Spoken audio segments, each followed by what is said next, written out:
come to the bold analysis. I want us to look at the police operation on Sabasaba Day. Because, of course, we have casualties, reports about those who have died, and supermarkets that have been looted, and a constituency office that has also been burned. And a very shocking scene where allegedly some cops were actually shooting inside people's houses in Ngong. And in this podcast, we objectively question what exactly was the nature of the operation, because successfully the state managed to cordon the Nairobi CBD and people did not get to CBD. But the collision between police and protesters in the estates was actually more dangerous.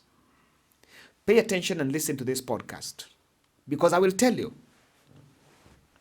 and we will see here, how security agencies are relaxed in some areas and they allowed looting and some things to happen. Kindly subscribe to our channel, click the notification bell, and like our videos.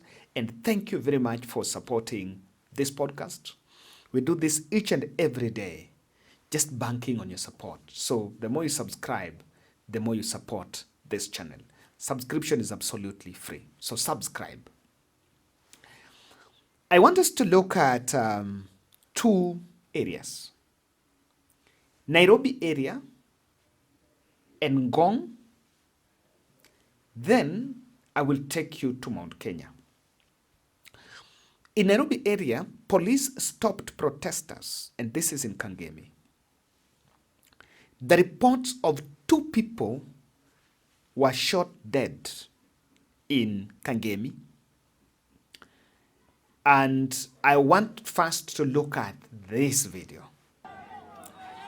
The eyewitnesses are saying that the young man lying there who was shot by the police was not a protester. I cannot verify that. We were not there. However, I'm looking at that environment. I am not seeing any supermarket around that place. In fact, if you look at the background, what is there are residential houses where people live. If this man was shot where he's lying, then someone need to find out what was the threat profile, what was the danger. If you also see the fellows there, there are not so many. Ni watu wengine wachache. Was he stealing something? Was he doing, what exactly was he doing? Because the report from the standard reporter is that that boy, not yet confirmed, that the person who was shot there was actually not a protester. Even though I'm not buying that, because if not a protester, then how did he or she find a way there? So you can see live bullets used that instant as the police had a pushback against the protesters. They also report of another one shot dead in Ngong, in Jogorod. That has not been confirmed. Now let's go to Kiseri and Ngong. The number was relatively huge. And by them a bit curious, where are the crowds from Ngong? Well, the crowds in Ngong, where are those crowds from? Are there institutions around apart from multimedia? I don't know, which are some of the universities around that place? Or, of course, I'll be interested. I will one day make a trip to Ngong, Kiseri, and I've never gone to those areas. I'll one day make my way to those areas to just find out. This number was relatively huge, and actually it shocked the police because they were blocked from coming to Nairobi. And after, of course, a report emerged that also 2 were shot dead And they also had some casualties who were nursing some injuries, and they were taken to the nearby sub-county hospital. But I want you to listen to this soundbite here. No, chuka chini kanya. Gunshots. Gunshots. Gunshots. Gunshots. Gunshots. Gunshots. Gunshots. Gunshots. Gunshots.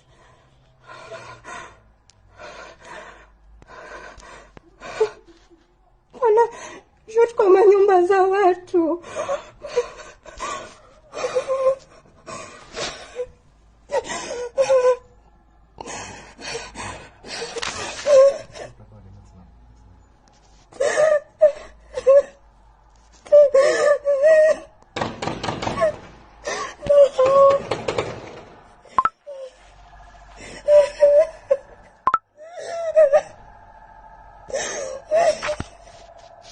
Could feel the way that lady was actually breaking, and I can tell you, if you look at the subsequent videos, if you look at this video, they could actually be seen plowing through the estates and just shooting on air.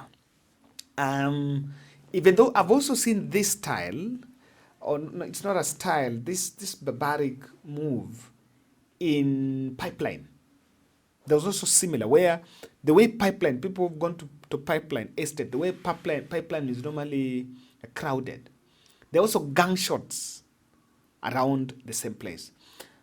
I may not know, but I'm not a security expert. But then, if you check that video, who exactly were they targeting?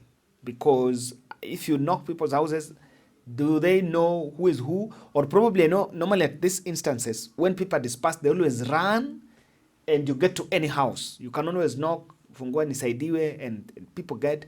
But after these people are off from the road, I don't know the business of going after them in the houses.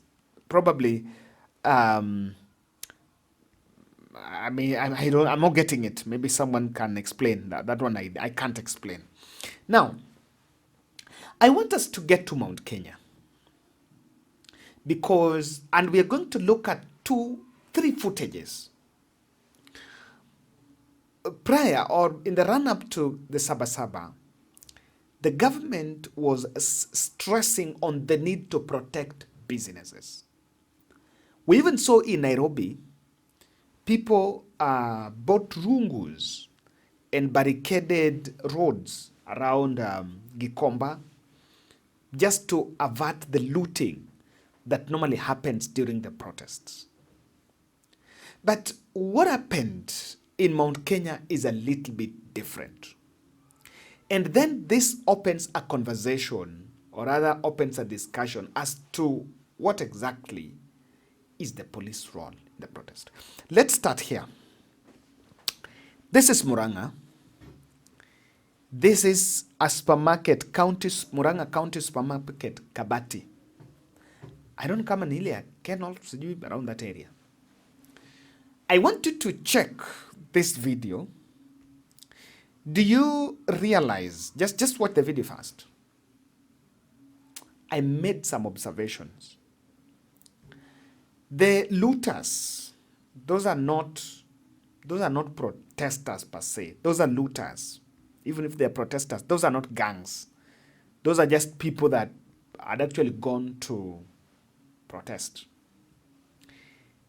These goons here that broke into this premise, one thing you'll agree with me is the ease of breaking to steal there. Look at how they're getting there very comfortable. This is the place we expect some gunshots, if you ask me. This is Naivas Supermarket. County, not Naivas, is it Naivas? Yes. Break into supermarket in Kabati, Muran'ga County, and loot goods. What? Look at how people, in fact, someone is even seated. Mtu amekaa. Mtu anabeba mattress, people carry things, go, and with ease. And like, I'm not saying here you're not hearing gunshots. No police presence. No gunshots. Someone is even just walking there with the bag. Look at this video. Okay, tukiambiana ukweli. Si hapa ndio polisi wanafaa kuwa wakisaidia, because I think at this moment this is someone's business. So hapa hata ukishoot mtu, we can reason yes, you are shooting thugs. And you can see the ease. In fact, these are not protesters. If you ask me, these are not protesters. And there seem to be a lead goons who go and break into supermarket, and after breaking, the others get the ease of getting in there and steal. And in my end, police are aiding the looting that is happening there. They could be standing somewhere just watching what's going on. There could be something that is happening there. That is one aspect. And that one was in Muran'ga. I want to show you another one. Look at this one. This one is in Kagio, Kirinyaga. This is Kagio, Kirinyaga. I want you to also look at this one. Yes. The same is. Ona, mpaka mtu ameenda na pikipiki akidrive, akiendesha pikipiki. Someone is just going there walking, no police. Unaona huyo mama anaenda tu akitembea, very comfortable, and these people are so relaxed. They don't look like they're looting someone's property. They don't look like they're bothered that police can shoot somewhere. Nothing, completely nothing. This is where you just need one tear gas canister. Narusha hapo katikati, these people run away, and then you protect this business property. I have looked at this video. The same thing what happened in Muran'ga is this one. No police presence. And if you've been following the Sabasaba protest, you realize that in Kisii, police were tried and actually protected the Quickmart. The Quickmart in Kisii was almost also being looted. And police came out in their numbers and protected that facility. They had gunshot. These ones, the characters, you cannot call these ones goons. These are not goons. These are people that are doing things with a lot of ease. These ones, they are hired. Hired where?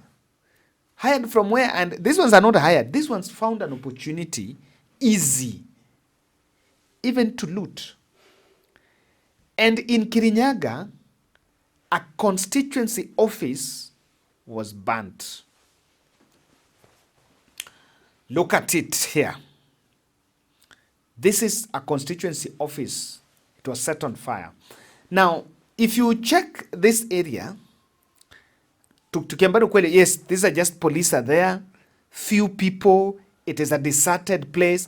Tell me, kama ile crowd iko Ngong, ile crowd inashutiwa, ndio wainge choma kitu. Whatever is being burnt here, this facility is big. It is burning somewhere from the middle huko, hata si huku mbele. And you want to tell me that police will not be able to contain and protect this facility from less than 50 protesters that were in Kirinyaga? Something is not adding up. I am not boarding the narrative that protesters are burning things in Mount Kenya. It is an aided arson. The arson on this constituency office is aided. And last time we asked, who has the audacity to attack a police station? And I can tell you, you see this one, in Mount Kenya, these are the ones that government is going to talk about. So, allow me to be biased, but not being biased, to be truthful. Property destroyed, looted in Mount Kenya, it's an aided thuggery. It's an aided thuggery. And if I can inject my opinion on this, number one, it could be that security, we withdrew so many police stations, so many police officers from Mount Kenya na tukawa deploy places zingine. That's one probability. The second one is that the security operation there has been staged to achieve such looting, and these are people's businesses going down. Now that is supposed to set up the business entrepreneurs against the politicians, because now the entrepreneurs will start asking the politicians, sisi vitu zetu zinaharibika, you guys need to tone down, and probably because Ruto believes it is them who are actually protesting. Now, in fact, let me say this. Sabasaba has shown that ile narrative ya Mount Kenya, the ones protecting, is not right. I've never been to Kiserian. Who are these people staying in Kiserian? Are they Kikuyu nation? No. It's a metropolitan area. Look at Kisii. Kisii was fireworks. So, someone want to achieve that objective, that businesses in Mount Kenya are looted.